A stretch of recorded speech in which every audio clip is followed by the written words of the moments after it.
우리 인사하겠습니다. 사랑하고 축복합니다. 이렇게 인사하겠습니다.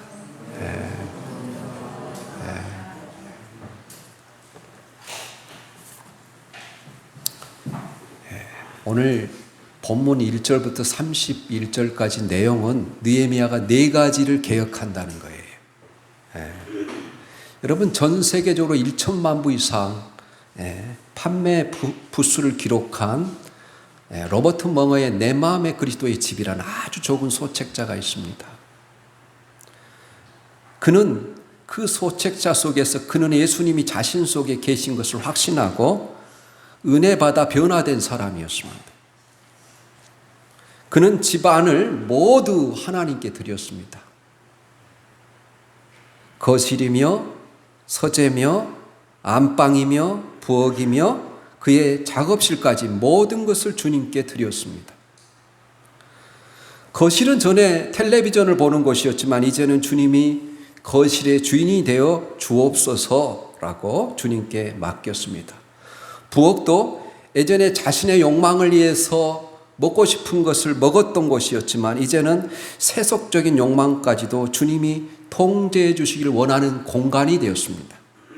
뿐만 아니라 작업실에도 이제는 주님이 크고 강한 팔을 의지하여 바로 자신과 이웃을 위해 일할 것을 결심하게 되었습니다. 이런 식으로 자기 집 구석구석의 모든 것에 주님이 주인 되심을 고백했습니다. 그는 이렇게 모든 것을 주님께 드렸으므로 마음의 평안을 얻고 능력 주시는 하나님의 인도를 받아 정말 기쁨으로 살 것을 기대했습니다. 그런데 이상하게도 마음이 편하지 않았습니다. 왜 그럴까? 한참 동안 고민에 빠졌습니다. 그때 어디선가 이상한 냄새가 났습니다. 그만이 아닌 알고 있는 2층에 작은 벽장에서 나는 냄새였습니다. 거기에는 죽은 것들이 있었고 썩은 것도 들어있었지만 그는 그것들을 사랑했고 그 공간을 필요로 했습니다. 주님께서 그곳을 가리키며 이거 어떡할래? 물으시는 것입니다. 그는 주님 앞에 그것을 인정하고 싶지 않아서 버텼습니다. 그러자 주님이 그래 알았다 하시고 떠나시는 것이었습니다. 그때서야 벽장까지도 주님께 내어드리기 위해서 열쇠를 드렸습니다. 그러자 주님은 벽장문을 여시고 더러운 것들을 다 치워버렸습니다. 그러자 어디선가 상쾌하고 향기로운 바람이 불어와 집안을 가득 채웠습니다. 죽은 것들이 쫓겨나자마자 깨끗이 씻어지자마자 주님은 승리와 해방을, 기쁨을 맛보게 해 주었습니다. 우리는 주님 앞에 다 드린다고, 주님의 영광을 위해 산다고 하면서 마지막 하나, 곧 내 삶의 조그마한 벽장 속 썩은 찌꺼기들은 주님께 드리지 못합니다. 말도 못 꺼냅니다. 기도 제목으로 올려놓지도 않습니다. 그런데 주님은 네가 힘들면 나한테 열쇠를 다오라고 하십니다. 여러분, 은혜의 핵심이 무엇입니까? 내가 누차적으로 이야기하지만 예수님이 내 안에 사는 거예요. 예수님이 내 안에서 일하시는 것입니다. 예수님이 내 삶의 주인이 되는 것입니다. 내 안에서 일하시면서 그 썩은 부분, 냄새나는 부분을 깨끗하게 치워버리십니다. 그리고 우리의 마음의 주인 되셔서 우리를 푸른 초장과 실만한 물가로 인도하시고 우리의 삶에 필요한 것들을 부족함이 없이 공급하시는 선한 목자 되심을 믿으시기를 예수님의 이름으로 축원합니다.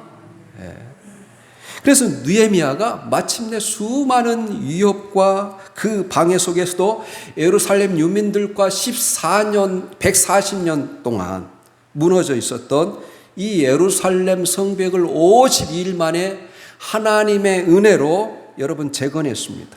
동시에 느헤미야는 이 성벽을 쌓아 나가면서 무너진 공동체의 정신들 그리고 개혁할 것들을 새롭게 세워갔습니다. 이 느헤미야가 주도한 신앙의 부흥의 개혁은 크게 4가지였습니다. 성전을 개혁하는 거예요. 그 다음에 11조 생활을 개혁하는 거예요. 그리고 여러분 안식일 준수를 강조하는 거예요. 그리고 이방인과 혼인을 금지시키는 거예요. 그런데 이제 느헤미야가 이 페르시아로 돌아가야만 했습니다. 그는 바로 이 아닥사스다 왕 20년, 즉 BC 444년에 이 예루살렘의 총독으로 와서 12년 동안 일하고 바로 이 아닥사스다 왕 제32년에 바로 이 총독의 임기를 마치고 페르시아로 돌아가야만 했어요. 오늘 성경의 6절에 보면 며칠 후로 번역되어 있지만 아마 1년 이상 시간이 흘렀던 것 같습니다. 그리고 페르시아에서 다시 예루살렘으로 돌아왔어요. 그런데 예루살렘 공동체는 하나님과 언약한 것을 다 잊어버리고 이곳저곳에서 죄의 씨앗이 여러분 바로 자라고 있었어요. 그래서 페르시아에서 돌아온 느헤미야는 이 과거에 있었던 예루살렘의 계획을 다시 시작합니다. 그래서 느헤미야 13장에는 이 느헤미야의 계획 4가지를 이야기하고 있어요. 첫 번째, 성전을 정결케 하는 거예요. 우리가 읽은 부분은 성전을 정결케 하는 내용입니다. 여러분 12년 동안 느헤미야의 지도를 따랐지만 수백 년간 쌓아왔던 지도자들의 그 고질병은 사라지지 않았어요. 그 고질병은 대제사장 엘리야십에게서 비롯된 것이었어요. 여러분 성전의 골방이라는 곳이 있는데 쉬운 성경에는 성전 창고라 이렇게 번역했습니다. 이 성전 창고에는 백성들이 하나님께 드린 각종 헌금과 11조 그리고 그때 당시에는 우리와 같이 돈으로 드리지 않고 곡식을 드렸어요. 이 곡식을 모아둔 곳입니다. 그리고 이것을 가지고 레인의 생활을 돕고 성전을 운영하는 데 사용했어요. 그런데 이렇게 중요한 방을 이스라엘의 대적인 암몬의 족장 도비야를 위한 방으로 만들어 주었어요. 도비야는 어떤 사람입니까? 산발락과 함께 유대 민족을 멸절시키고자 하는 그런 원수였어요. 그런데 가장 성전의 중요한 방을 누구에게 내어줬어요? 대제사장 엘리야십이 바로 도비야에게 내줬어요. 이 백성들의 영적 부부를 책임져야 할 대제사장 엘리야십이 이 적장 산발락과 내통해서 산발랏의 오른팔격인 도비야를 성전으로 끌어들인 것입니다. 성전을 더럽힌 것이죠. 여러분 우리가 요한복음 2장을 보면 여러분 우리가 성경을 자세히 읽어봐야 돼요. 요한복음 2장에 보면 우리 주님의 공생의 사역의 최초의 사건이 뭐냐면 성전을 정화시킨 거예요. 성전에서 장사하는 사람들, 성전을 세속화시킨 사람들의 그 모든 상을 뒤엎어버리고 성전을 깨끗이 청소하는 것이 우리 주님의 공생의 사역의 첫 번째 사역이었어요. 그래서 이 페르시아에서 돌아온 느헤미야는 이 일로 큰 충격을 받았어요. 인간적인 배신감이 이루 말할 수가 없었어요. 느헤미야가 성전의 모든 것을 맡길 정도로 신뢰했던 인물인 엘리야십이 이 일을 행했기 때문에 그랬습니다. 이에 느헤미야는 거룩한 분노로 도비야의 모든 물건을 다 방 밖으로 던져버렸어요. 그리고 그 방을 정결하게 한 다음에 성전 기구와 제물로 바칠 곡식과 향을 다시 들여놓았어요. 예, 여러분 하나님 앞에 예배 드릴 수 있는 것들을 다시 들여놓은 거예요. 이처럼 우리는 이 세상의 죄와 유혹을 끊임없이 성전에 들여오고 있지는 않는지 우리가 반성할 필요가 있습니다. 우리는 오늘도 예배를 드리면서 세상의 염려와 근심, 또 어떻게 살 것인가 그 고민 가운데 혹시 오지는 않았습니까? 우리가 밖으로 던져버려야 할 제 모습들을 가장 중요한 하나님의 예배의 초소인 우리 마음의 성전에 가지고 있지는 않은지 생각해 봐야 됩니다. 오늘날의 성전이 어디에요? 우리 마음이죠. 우리 마음이 모여서 교회라고 이야기합니다. 너희 마음이 하나님의 성전인 것과 하나님의 성령이 너희 안에 거하시는 것을 알지 못하느냐? 누구든지 그 성전을 더럽힌 자는 내가 멸하리라 그렇게 말씀하세요. 여러분이 버려야 할 도비야의 물건은 무엇입니까? 이 세상에는 여러분 두 종류의 죄인만 존재합니다. 회개하는 죄인과 회개하지 않는 죄인, 두 종류의 사람들이 있어요. 성경에 여러분 라이벌처럼 등장하는 인물들이 많이 있는데 예를 들면 가인과 아벨이 있고 또 성전에 사울왕과 다윗 왕이 라이벌입니다. 여러분 사울왕은 아말렉 족속을 진멸하라는 하나님의 명령을 듣고도 자기 욕심 때문에 진멸하지 않았어요. 뿐만 아니라 여러분 살찐 양들과 짐승들을 아껴 놓았어요. 뿐만 아니라 그 아말렉 족속의 왕인 아가강을 죽이지 않았어요. 그래서 사무엘 선지자를 통해서 그의 죄를 지적하지만 진심으로 회개하지 않고 변명만 늘어놓았어요. 반면에 다윗은 나단 선지자를 하나님께서 보내셔서 그의 죄를 지적했을 때 진심으로 회개를 합니다.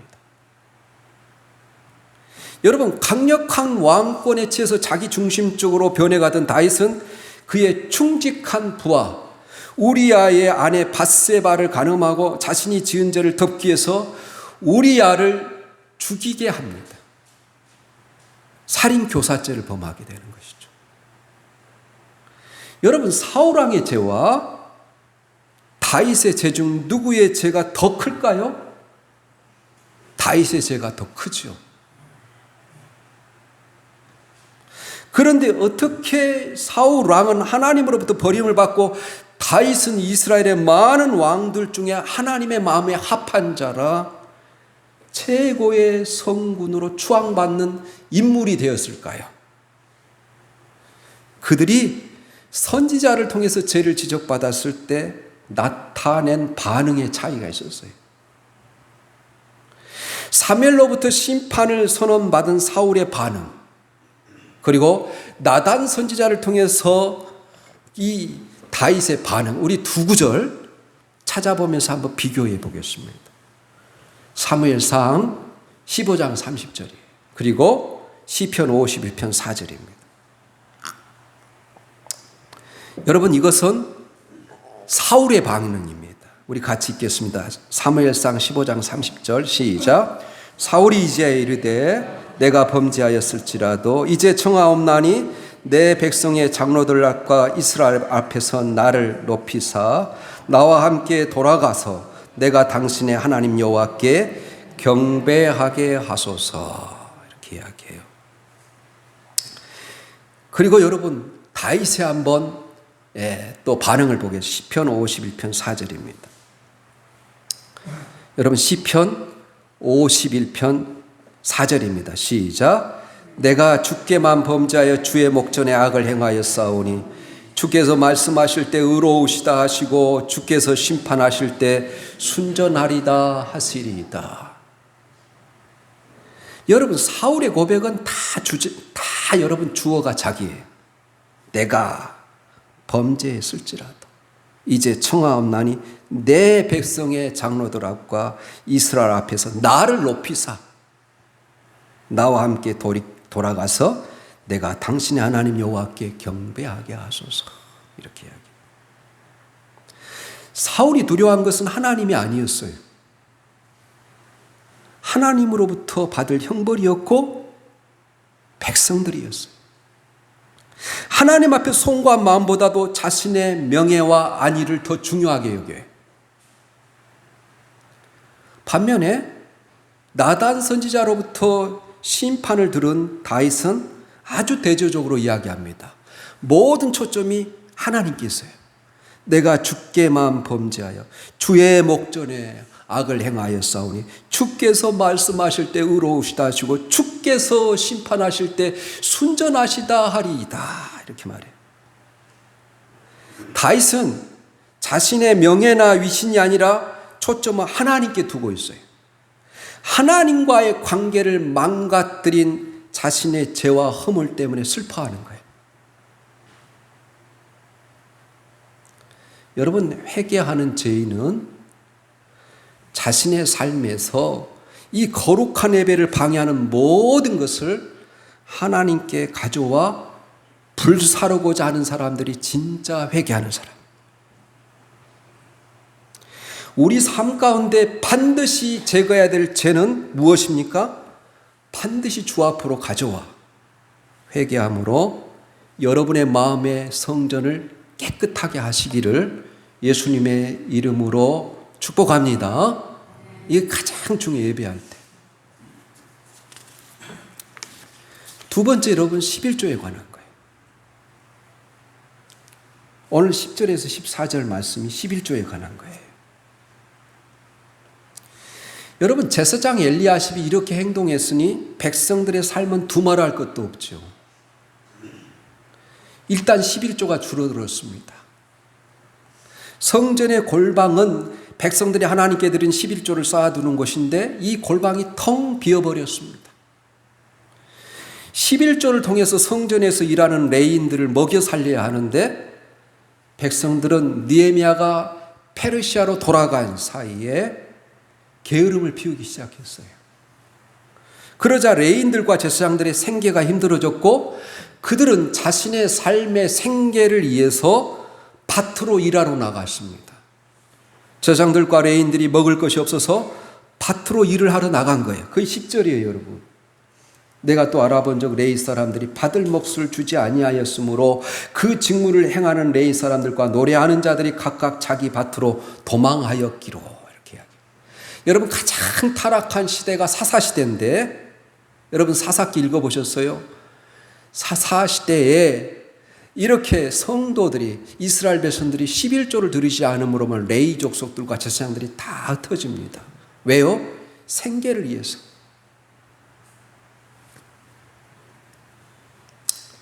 그래서 상황이 이러하니까 결과적으로 성전을 돌볼 사람이 없어진 거예요. 성전을 돌볼 사람이 없으니까 예배가 뒷전으로 물러나는 것이죠. 백성들의 신앙 상태는 다시 하나님을 두려워하지 않고 죄에 빠지기 시작합니다. 이들은 불과 몇 년 전에 자기들의 생명을 걸고 목숨을 걸고 맹세했어요. 우리가 하나님의 전을 다시는 떠나지 않겠습니다. 이렇게 고백했던 사람이에요.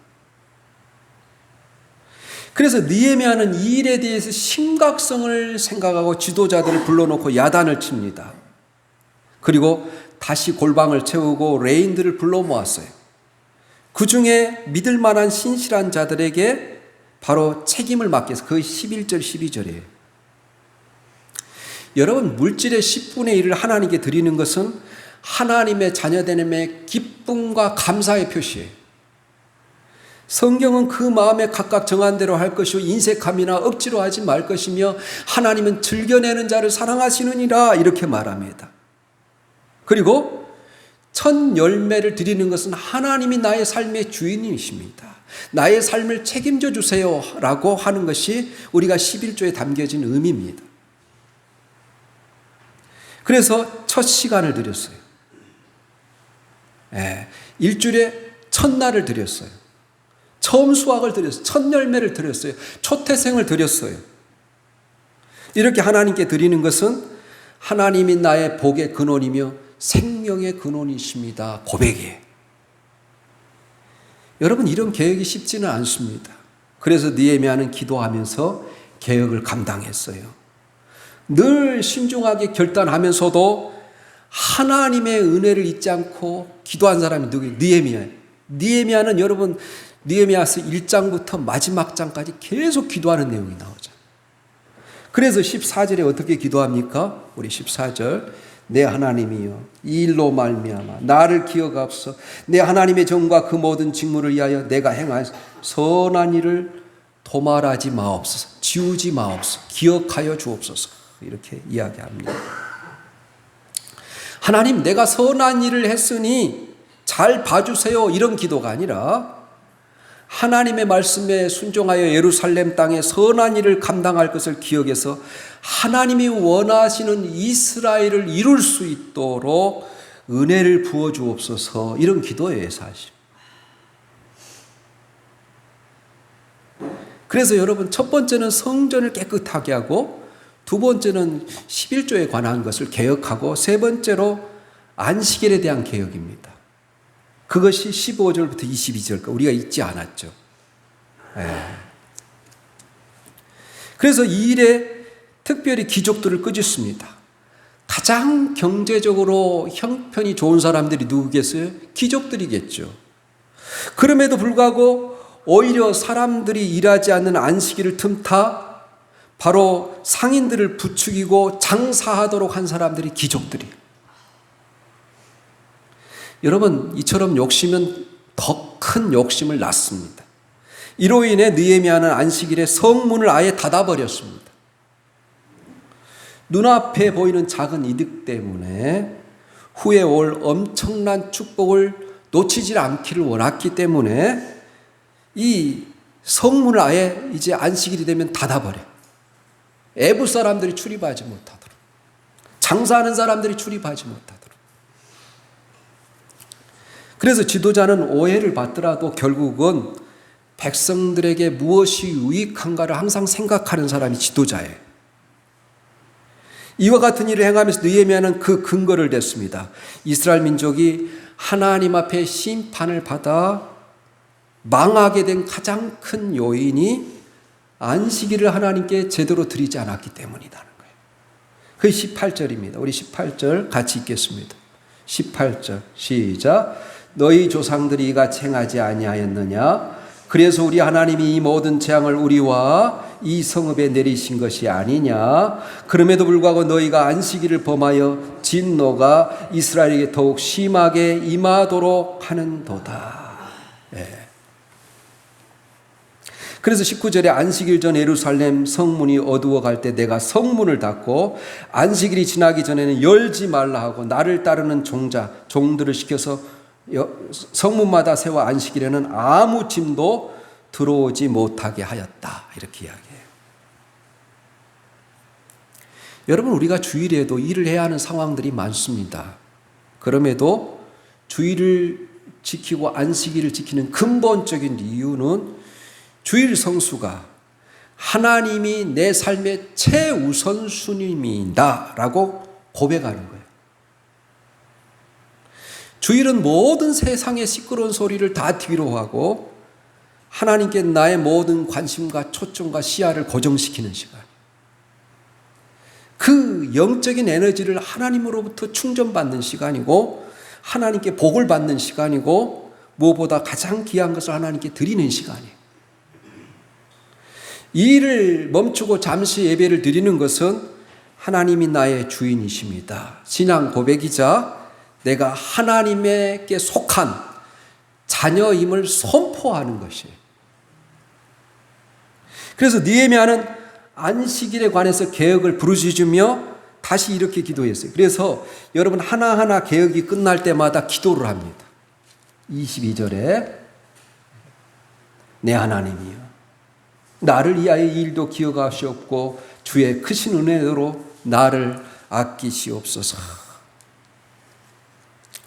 느헤미야는 더욱 간절한 마음으로 하나님이 이런 선한 일을 위해서 은혜를 베풀어 달라고 기도했습니다. 자신을 위해서도 기도했습니다. 자기 자신이 지도자로서 하나님 앞에 온전히 살 수 있도록 해달라고, 은혜를 베풀어 달라고 기도했어요. 이렇게 느헤미야는 모든 새로운 결정을 할 때마다 기도하는 것을 잊지 않았어요. 그 다음에 네 번째로 이제 이방인들과 혼인 문제예요.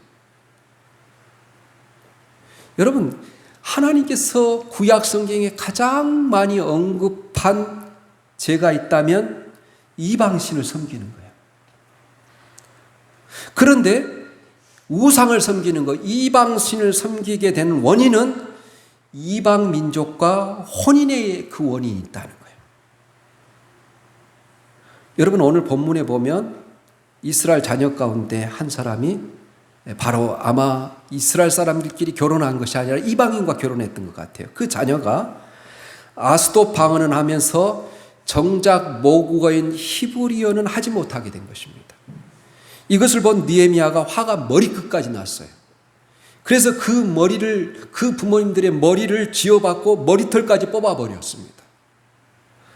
여러분, 오늘날의 시대에 이렇게 하면 여러분 감옥 갑니다. 고소됩니다. 이렇게 하라는 말이 아니에요. 우리가 이방인들과 혼인 문제는 그만큼 심각하게 생각하라는 거예요. 그래서 여러분 24절, 25절에 그 말이 있어요. 그들의 자녀가 아스돗 방언을 절반쯤은 하여도 유다 방언은 못하니 그 하는 말이 각 족속의 방언이므로 내가 그들을 책망하고 저주했다. 그리고 부모를 여러분 그렇게 머리를 지어받고 머리털까지 뽑아버립니다. 여러분, 언어는 사상의 뿌리예요. 언어가 사라지면 민족의 존폐가 이태는 없습니다. 그래서 우리가 일제 가운데서도 여러분 창시개명이 있었지만 그토록 우리나라 언어를 보존하려고 하는 몇 명의 사람들이 있었어요. 여러분, 히브리어를 모르면, 이스라엘 말 히브리어를 모르면 모세오경을 읽을 수가 없고, 모세오경 창세기부터 신명기까지, 그때는 여러분 구약성경 여러분 5권은 항상 있었겠지 않겠습니까? 그 하나님의 모세경을 알 수 없으면 하나님을 알 수 없어요. 중세교회가 여러분 타락한 원인이 뭔지 아세요? 사제들만이 라틴어로 된 성경이 있었어요. 평신도들은 성경이 없었어요. 사제들도 그들 중에는 라틴어를 제대로 알지 못하는 사람이 그냥 미사를 집행하는 거예요. 그래서 종교개혁을 통해서 우리 개신교가 나오게 된 루터가 한 일이 뭡니까? 종교개혁자 마틴 루터가 이 성경을 독일어로 번역했어요. 독일어로. 그리고 그 후에 그 시대에 여러분 이 인쇄술이 발달돼서 각 나라의 언어로 성경이 번역되기 시작했어요. 그래서 모든 평신도들이 다 성경을 가질 수 있었어요. 그것이 종교개혁의 산물 중에 가장 중요한 산물 중에 하나예요. 여러분, 오늘 엘리야십이 대제사장이셨어요. 그러나 하나님 말씀 가운데 4가지 계획을 실천하지 않을 때 그의 신앙은 순식간에 무너졌습니다. 그는 사마리아군의 지도자 산발락과 정략 결혼하고 내통까지 했어요. 그 28절에 우리 28절 한번 읽어보겠습니다. 28절. 28절입니다. 시작. 대제사장 엘리야십이 손자 요야다의 아들 하나가 호론 사람 산발랏의 사이가 되었으므로 내가 쫓아내어 나를 떠나게 하였느니라. 이렇게 이야기해요. 여러분, 대제사장이 이 정도니까 여러분 생각해 보세요. 그래서 28절에 보면 이제 그의 삶의 예배가 무너졌습니다. 그리고 여러분 솔로몬 왕을 이야기해요. 26절 27절에 보면 솔로몬 왕이 여러분 어떤 왕이었나? 참 지혜로운 왕이었고 어떤 왕조, 그 많은 나라 중에 비교할 수 없는 왕이었지만 솔로몬 왕이 타락하게 된 이유가 어디에 있느냐? 이방 여인을 많이 얻었기 때문이다. 그걸 이야기하는 거예요. 그래서 수문화 광장에 모였던 이스라엘 백성은 역사 속에서 반복되는 이와 같은 죄를 깨닫고 회개하고 순종하기로 언약했지만 또다시 같은 죄를 범했어요. 이와 같은 현실에서 느헤미야는 다시 개혁과 예배의 회복을 부르짖었습니다. 여러분, 오늘 살펴본 본문을 기억하면서 내 영혼의 정결함을 위해 내버려야 될 도비야의 물건은 무엇입니까? 느헤미야의 4가지 개혁 중 나에게 가장 필요한 개혁은 무엇입니까? 하나님의 감사의 고백과 함께 11조를 제대로 드리고 있습니까? 하나님의 백성으로서 우리는 이스라엘 백성들의 죄를 반복하지 않기를 원합니다. 그러므로 예배의 시간 그리고 세상을 살아가는 이 마음을 늘 개혁을 하고 다시 일어나 말씀을 토대로 영혼의 건축을 다시 시작할 수 있기를 예수님의 이름으로 축원합니다. 아멘.